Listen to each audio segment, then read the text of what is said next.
Bonjour YouTube et bienvenue dans cette nouvelle vacation du 10 novembre, du 23 novembre à 10h. 10 novembre, ça fait pas longtemps qu'on est en mer. 23 novembre à 10h. On va faire le point sur la course virtuelle, puis sur la course réelle. Et on va tout de suite commencer par la course virtuelle. Course virtuelle où on est actuellement à 10 nœuds 3 dans un 29 nœuds 5. Malheureusement, il y a des bateaux qui ont réussi à se recaler devant moi. Je pense notamment à lui et Jules qui ont réussi à se recaler devant moi. Ils sont calés à 245 000 devant moi, donc ça fait mal, ça fait mal, ça fait très mal. Malheureusement, l'Est m'aura coûté très cher en termes de positionnement. Mais bon, c'est pas très grave, je prends quand même du plaisir. Je prends quand même du plaisir parce que bah, là, le bateau avance. Cette nuit, ça a été très compliqué, comme vous pouvez le voir. En fait, j'ai été obligé de faire du 140, sinon je ne pouvais pas descendre. J'étais obligé de faire du 140 et il n'y a que ce matin que j'ai pu enfin remettre le cap sur sur ce que je voulais, quoi, sur du 208. Quasiment en route directe. Là, en fait, notre VMC est quasiment égal. Enfin, notre route sur le fond est quasiment égale à notre VMC. Donc c'est pas une bonne nouvelle ce matin. Donc on fait route vraiment vers Fernando, qui est encore distant de 652 000 nautiques. Au niveau du routage, hop, voilà, c'est bon. Au niveau du routage, voilà ce que ça donne. On fait une route droite jusqu'à 15h40. Prochain changement de cap à 15h40 cet après-midi. Et mais après ça change pas grand. Il n'y a pas beaucoup de changements. Et ça va être beaucoup de la ligne droite jusqu'à Fernando. On devrait arriver le 25 novembre à 21h35 UTC, donc 22h35. Donc pas sûr qu'il y ait un stream finalement pour le passage de Fernando, on verra. Mais dans tous les cas, je filmerai le passage. Et si je peux pas vous le faire en direct, je le filmerai et je vous le repasserai. Vous pourrez le voir sur la vidéo YouTube et je vous le repasserai peut-être aussi en stream le lendemain.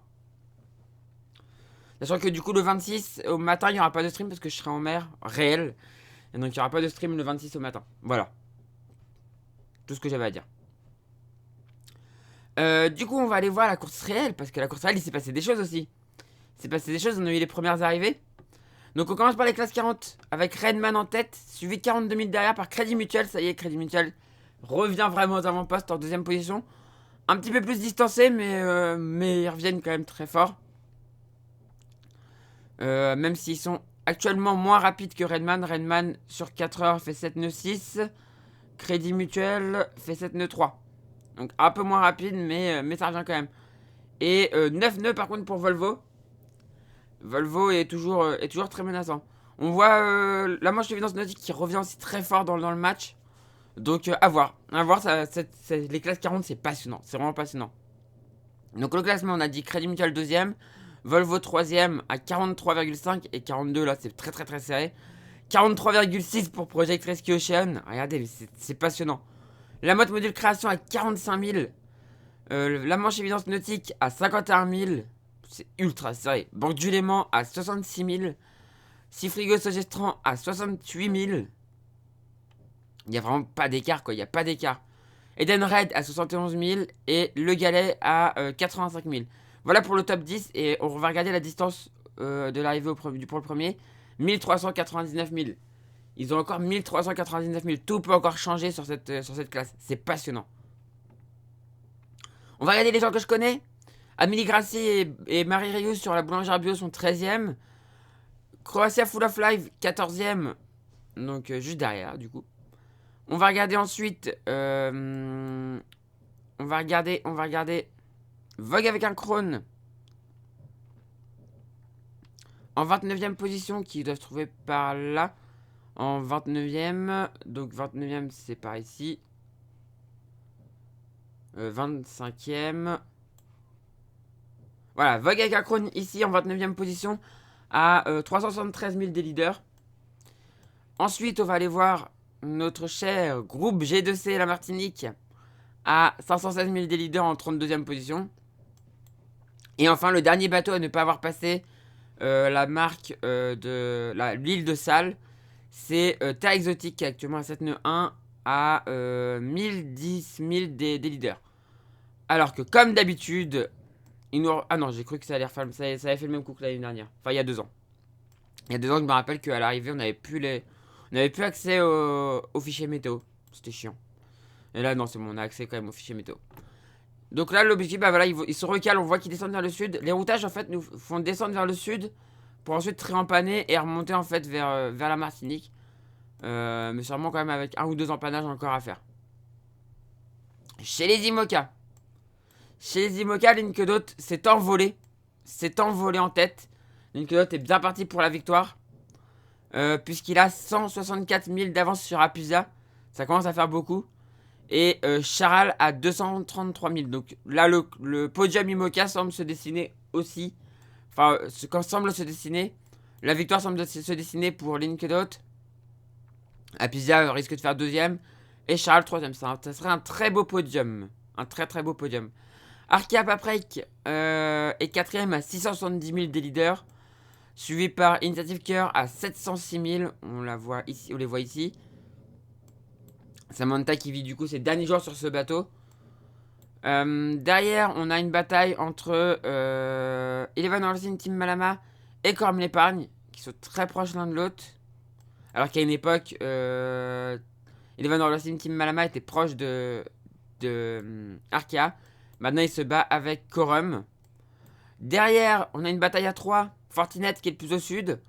Et ensuite, Maître Coq et Prisman Group qui se battent à vue. Qui se battent proches l'un de l'autre. Ensuite, derrière, on a Nexence qui est un peu largué et qui distance un petit peu, qui est un peu devant la bataille entre MACSF et Groupe Apicil. Mais je crois qu'hier, Nexence, si je me rappelle bien, était à la bataille avec, MACSF. Donc, du coup, il a réussi à distancer un peu. C'est cool pour lui, même si c'est triste pour Isabelle. Et derrière, on a Costume Lantana Paysage en 14ème position. À combien de mille? À 1160 000 des leaders.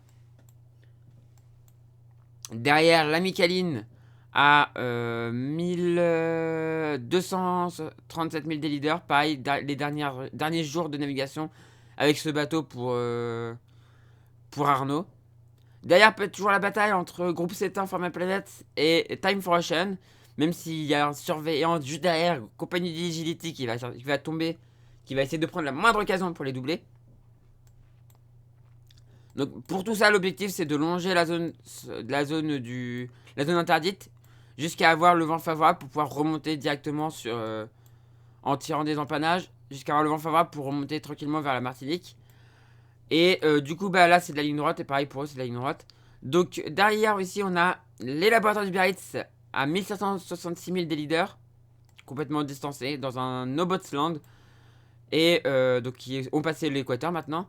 Et derrière, on a EBAC qui se trouve actuellement à 1918 000 des leaders. Et qui se trouve encore dans le poteau noir. Et qui devraient en sortir d'ici peu. D'ici peu. Mais ils ont encore leur pénalité à faire. Puisque il n'y a pas de trace qui montrera une pénalité. Non, pas de pénalité effectuée sur EBAC. Donc une pénalité encore à faire. Avant de passer l'équateur. On voit, non, il n'y a pas de pénalité effectuée. Et donc on se rappelle que la pénalité avait été faite parce que, voilà, le trait là, c'était pas un problème c'était pas un bug. C'était bien une entrée dans la zone interdite. Alors qu'on voit d'ailleurs là, Quito de Pavant qui remonte vers son port d'attache en Méditerranée. Voilà. On va passer aux Ocean 50. Et donc la victoire en Ocean 50 de Primonial. Primonial s'est imposé. GG à Sébastien Rogue et à Mathieu Souben. Très belle course, très belle option aux Canaries. Très belle vitesse, enfin, franchement bravo. Mais pour faire des beaux vainqueurs, il faut des beaux deuxièmes, des beaux perdants. Et Coesio est très beau deuxième, avec Erwan Leroux et Xavier Macaire. Sur un bateau qu'ils ont depuis pas très longtemps, donc c'est déjà magnifique. Layton, pareil, bateau qu'ils ont depuis cette année, je crois. Sam Goodchild et Emeric Chapelier en 3ème position. Très beau 3ème aussi. Hein. Très très beau 3ème. Et donc bah, ensuite, on a les prochains arrivés. Les petits doudous et Solidaire en peloton. Qui s'en approchent et qui sont actuellement à 140 000 de l'arrivée. Donc autant dire pas grand chose. Et c'est toujours la bataille du coup entre les deux. Hein. On a 0,3 000 entre les petits doudous et Solidor en peloton. Donc la quatrième place n'est pas jouée du tout. Ça va se jouer au finish. Ça va se jouer au finish, sachant qu'ici il y a un goulot d'étranglement au niveau du rocher des diamants. Du rocher du diamant, il y a une zone de goulot, va falloir qu'il passe. Un peu comme une bouée quoi. Et du coup ça va être... ça risque d'être très serré. Donc là on sait pas qui. On sait pas qui va l'emporter. Groupe GCR Milan Sourire en 6ème position. Et enfin Arkema 4 en 7ème position. À 249 000 du premier. Et donc une arrivée prévue, on va dire, dans la nuit prochaine. Ouais, dans la nuit prochaine ou demain matin. Je pense. Voilà pour les Ocean 50. L'objectif maintenant c'est de la ligne droite jusqu'à l'arrivée. En ultime, Gitana est en passe d'aller remporter sa victoire. Et ne sera pas le premier finisher. Yes, ça me fait plaisir ça. J'adore les ultimes, mais vraiment voir les Ocean 50 devant. On a parlé des Ocean 50, c'est je l'ai vu là sur plusieurs trucs. On en a parlé des Ocean 50 et ça me fait très plaisir. Mais voilà, du coup, Gitana est en train d'arriver. Ils sont à 74 000 du but. Franchement, plus grand chose peut les arrêter. Derrière, en deuxième position, on a Banque Populaire à 184 000 du premier. Donc pareil, une arrivée, je pense, dans la journée. Suivi par SVR qui n'est plus très loin, 204 000. Alors, non, il n'y a pas de retard. Donc, SVR est vraiment revenu. Donc, est-ce qu'on peut avoir une arrivée serrée dans la baie 28 nœuds, 28 nœuds, 26,5, 27 nœuds sur 4 heures. Et 27,1. Oh là, c'est serré, ça va à même vitesse. Même vitesse, c'est proche.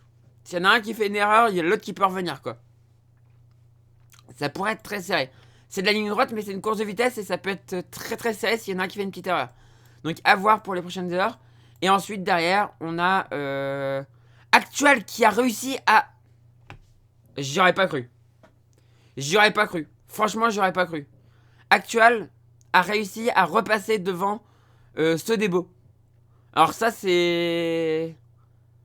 Je pensais franchement que Sodebo avait fait un coup magistral et qu'ils avaient réussi à passer définitivement. Et en fait, Actual, en faisant son petit décalage là, a réussi à revenir et à se recaler devant.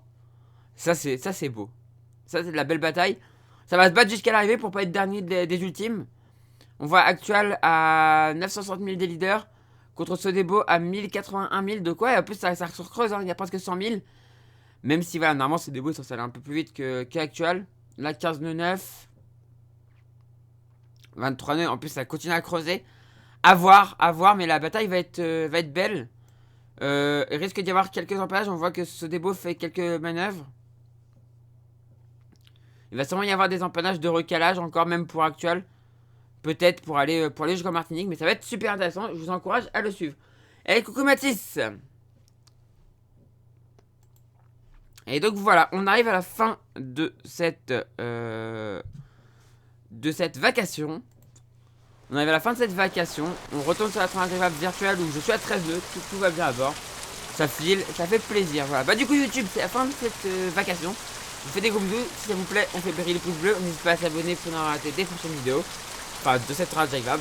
Et je vous dis à la prochaine. Et ciao YouTube. Ciao.